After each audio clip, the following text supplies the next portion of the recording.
আপনারা যারা tourism, business, family get together বা মেডিকেল পারপাসে ইউএসএ ভ্রমণ করতে চাচ্ছেন তাদের জন্য এই B1 B2 ভিসা। আর এই B1 B2 ভিসা অনেকাংশেই নির্ভর করে ইন্টারভিউর উপরে।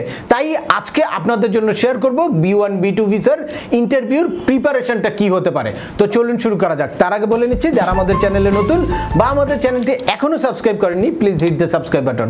আর যারা অলরেডি সাবস্ক্রাইব করেছেন তাদেরকে অসংখ্য ধন্যবাদ।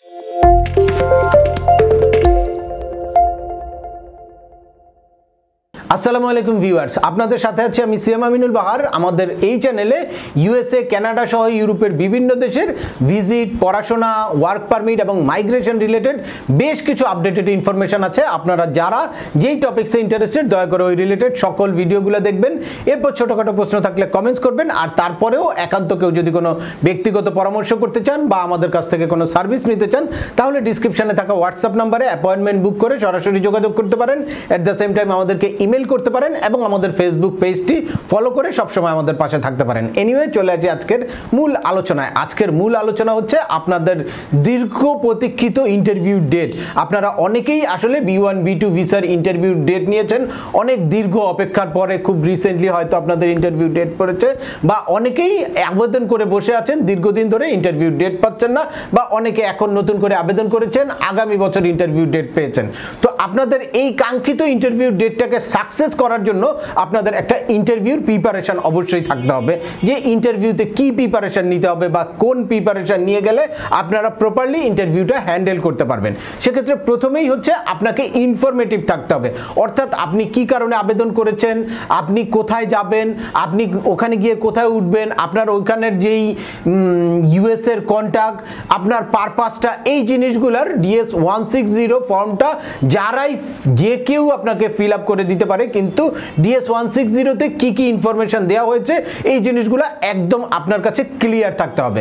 কোনো জায়গায় কোনো রকম ডাউট থাকতে পারবে না। আপনি যার মাধ্যমে যদি নিজে করতে পারেন তাহলে তো ওয়েল, আর যদি নিজে করতে না পারেন তাহলে যে কেউ আপনার যদি এই DS-160টা ফিল আউট করে দিয়ে থাকে বা সাবমিট করে দিয়ে থাকে তাহলে আপনি কি করবেন, ওই DS-160-র একটা কপি নেবেন। কপি নিয়ে তারপরে আপনি ডিটেলস ইনফরমেশনগুলো দেখবেন যে কি কি দেওয়া হয়েছে। কোথাও যদি আপনি কিছু না বুঝেন তাহলে আপনার যেই কনসালটেন্ট আছে বা আপনার যেই এক্সপার্টের মাধ্যমে আপনি এই ভিসাটা প্রসেস করেছেন, অবশ্যই কোনো কম্পিউটারের দোকানে, নর্মাল কোনো কম্পিউটারের দোকানে গিয়ে আপনারা এই ইউএসএর ফর্ম ফিল আপ করবেন না। এই ইউএসএর ফর্মটা হয় আপনি নিজে ফিল আপ করবেন অথবা কোনো এক্সপার্টের মাধ্যমে করবেন। যদি আপনি কোনো এক্সপার্টের মাধ্যমে করেন তাহলে কি করবে, সে আপনাকে প্রত্যেকটা জিনিস পয়েন্ট পয়েন্ট আপনাকে ধরে বুঝিয়ে দিতে পারবে যে কোন জায়গায় কোন ইনফরমেশনটা দেওয়া হয়েছে। এটা আপনাকে কমপ্লিটলি বুঝতে হবে যে কোথায় কোন ইনফরমেশনটা দেওয়া হয়েছে। এটা হচ্ছে একদম গ্রেট একটা প্রিপারেশন। এই প্রিপারেশনটা থাকলে আপনি খুব কনফিডেন্টলি যে কোনো কোশ্চেনের আনসার খুব সহজেই দিতে পারবেন। এরপরের যে প্রিপারেশনটা সেটা হচ্ছে রিকোয়ার্ড ডকুমেন্ট। অর্থাৎ ইন্টারভিউর সময় আপনি কি কি ডকুমেন্ট আপনার সাথে নিয়ে যাবেন, এটা খুবই ইম্পর্টেন্ট। কোন ডকুমেন্টগুলো অবশ্যই আপনাকে সাথে রাখতে হবে, কোন ডকুমেন্টগুলো নিয়ে আপনি আননেসেসারি আপনার ফাইল ভারী করবেন না, এই জিনিসগুলো আপনাকে বুঝতে হবে। তো এটা ডিপেন্ড করে আপনার স্ট্যাটাসের উপরে, আপনার অবস্থানের উপরে। আপনি যদি জব করেন তাহলে একরকম ডকুমেন্ট, আপনি যদি বিজনেস করেন তাহলে একরকম ডকুমেন্ট। আপনি ওই DS-160-তে কীরকম ইনফরমেশন দিয়েছেন ওইটার উপর বেসিস করে আপনার ডকুমেন্ট রাখতে হবে। প্রথমত হচ্ছে আপনাকে এই যে DS-160-র যেই কনফার্মেশন পেজটা, এটা অবশ্যই আপনাকে সাথে রাখতে হবে। এটা হচ্ছে একদম কমন ইস্যু। এরপরে হচ্ছে আপনি যে পেমেন্ট করেছেন ব্যাংকে, যেই পেমেন্ট করার পরে আপনার যেই পেমেন্ট স্লিপটা, ওই স্লিপটা সাথে রাখতে হবে। এরপর পাসপোর্টটা তো অবশ্যই আপনার সাথে রাখতে হবে। এরপরে আপনার আদার্স রিলেটেড ডকুমেন্ট, অর্থাৎ আপনি যদি বিজনেস করে থাকেন তাহলে সেই বিজনেসটাকে প্রুফ করার জন্য আপনার trade licence, tin, VAT, incorporation certificate, এগুলো আপনার সাথে রাখতে পারেন। আর যদি আপনি জব করে থাকেন তাহলে আপনার আইডি কার্ড, অর্থাৎ জবের যে আইডি কার্ড, ভিজিটিং কার্ড, এগুলো আপনার সাথে রাখতে পারেন। এরপর আপনি ইউএসএতে গিয়ে কোথায় থাকবেন সেই অনুযায়ী কিছু ডকুমেন্ট আপনার সাথে রাখতে পারেন। লাইক আপনি যদি ওখানে গিয়ে কোনো হোটেলে উঠেন তাহলে আপনি একটা হোটেল বুকিং সাথে রাখতে পারেন। এরপরে আপনি যদি কোনো ফ্রেন্ডস বা ফ্যামিলি কোনো পার্সনের বাসায় উঠেন তাহলে তার একটা ইনভাইটেশন লেটার আপনার সাথে রাখতে পারেন। এই ডকুমেন্টগুলো খুবই ইম্পর্টেন্ট। এই ডকুমেন্টটা আপনার সাথে রাখলে ওই ইনফরমেশনগুলো যে DS-160-তে দিয়েছেন সেই অনুযায়ী যখনই আপনাকে কোনো প্রশ্ন করবে তখন এই ডকুমেন্টগুলো আপনি শো করতে পারবেন। এরপরে হচ্ছে আপনার ফাইন্যান্সিয়াল সাউন্ড এবং সলভেন্সির কিছু ডকুমেন্ট আপনি রাখতে পারেন, যে আপনি যে এখানে ফিনান্সিয়ালি অনেক সাউন্ড, এর জন্য আপনার ব্যাংক স্টেটমেন্টে রাখতে পারেন। আপনার যদি কোনো FDR, DPS বা কোনো লং ইনভেস্টমেন্ট থাকে, লাইক শেয়ার বাজারে ইনভেস্ট থাকে, কারো সঞ্চয়পত্র কিনা থাকে, এই ইনভেস্টমেন্টের কপিগুলো আপনার সাথে রাখতে পারেন। একান্ত প্রয়োজনে আপনি ওইটা ওখানে শো করতে পারেন। যদিও ইউএসের ইন্টারভিউর ক্ষেত্রে অনেক ক্ষেত্রেই তারা ডকুমেন্ট দেখতে চায় না, কিন্তু আমরা সাজেস্ট করি ডকুমেন্টগুলো আপনারা সাথে রাখবেন। সুযোগ পেলেই ওই ডকুমেন্টগুলো আপনারা ভিসা অফিসারকে বা কনসুলারকে অবশ্যই দেখিয়ে দিবেন, তাহলে আপনার অবস্থানটা অনেক স্ট্রং হয়ে যায়। এটা হলো আপনার ইনফরমেশন রিলেটেড প্রিপারেশন, এরপরে ডকুমেন্ট রিলেটেড প্রিপারেশন। এখন আপনাকে ফিজিক্যাল অ্যাপিয়ারেন্স রিলেটেড একটা প্রিপারেশন রাখতে হবে। সেটা হচ্ছে যেই সময় আপনার ইন্টারভিউটা, অবশ্যই টাইমলি আপনাকে উপস্থিত হতে হবে, কিছুতেই আপনি ডিলে করতে পারবেন না। আপনি অবশ্যই ইন্টারভিউ টাইমের 30 to 45 মিনিটস আগে ইউএস এমবাসির গেটে আপনি রিপোর্ট করবেন।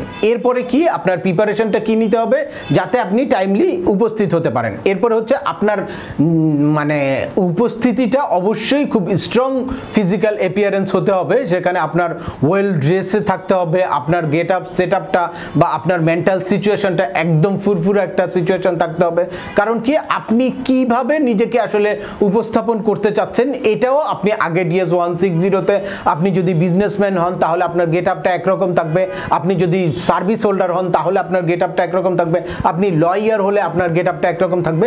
সেরকম একটা ওয়েল ড্রেস আপ আপনার অবশ্যই থাকতে হবে। আর আপনি এর আগে থেকে আর একটু প্রিপারেশন নিতে পারেন, আপনি ভালো করে একটু রিল্যাক্স মুডে থাকতে পারেন, এর আগে একটু বেশি ঘুমাতে পারেন, ঘুমিয়ে আপনি একটু রিল্যাক্স মুডে থাকলে আপনার ফিজিক্যাল অ্যাপিয়ারেন্সটা অনেক স্ট্রং হবে এবং আপনি কি করবেন খুব সাবলীলভাবে তাদেরকে ফেস করতে পারবেন। আর ড্রেস আপটা রাখতে হবে, আপনি যেই ড্রেস আপটা খুব কমফোর্ট ফিল করেন এরকম একটা ড্রেস, লাইক আপনি কখনোই মানে কোট টাই পরেন না, তখন যদি আপনি একটা কোট টাই পরেন তাহলে আপনার মানে আনকমফোর্টেবল একটা সিচুয়েশন থাকবে আর ওটা আপনার চোখে মুখে ফুটে আসবে। তো আপনার ড্রেস আপটা অবশ্যই খুব ওয়েল ড্রেস আপ হতে হবে, অ্যাট দ্য সেম টাইম অবশ্যই কমফোর্টেবল হতে হবে যাতে আপনি খুব ইজিলি সেখানে পরিবেশটার সাথে খাপ খাইয়ে নিতে পারেন। তো আজকের ভিডিওটি এখানে শেষ করব। পরবর্তী ভিডিওতে আমি B1 B2 ভিসার ইন্টারভিউর সময় আপনাকে কি ধরনের কোশ্চেন করতে পারে আর এই কোশ্চেনের আনসারগুলো কিভাবে আপনারা খুব সহজে করতে পারবেন সেটা নিয়ে আলোচনা করব। তো আশা করি এই ভিডিও থেকে আপনারা B1 B2 ভিসার ইন্টারভিউর প্রিপারেশন সম্পর্কিত ডিটেলস ইনফরমেশন পেয়ে গেছেন। তারপরেও আপনাদের যদি এই সংক্রান্ত কোনো রকম কোনো প্রশ্ন থাকে অবশ্যই আমাকে কমেন্টস করে জানাবেন। আর ভিডিওটি ভালো লাগলে বা ইনফরমেটিভ মনে হলে লাইক দিয়ে বন্ধুদের মধ্যে শেয়ার করে দেবেন যাদের এই ইনফরমেশনগুলো অত্যন্ত প্রয়োজন। আবার দেখা হবে নতুন কোনো গুরুত্বপূর্ণ টপিকস নিয়ে। সে পর্যন্ত সবাই ভালো থাকবেন, সুস্থ থাকবেন এবং আমাদের সাথেই থাকবেন। আল্লাহ হাফেজ।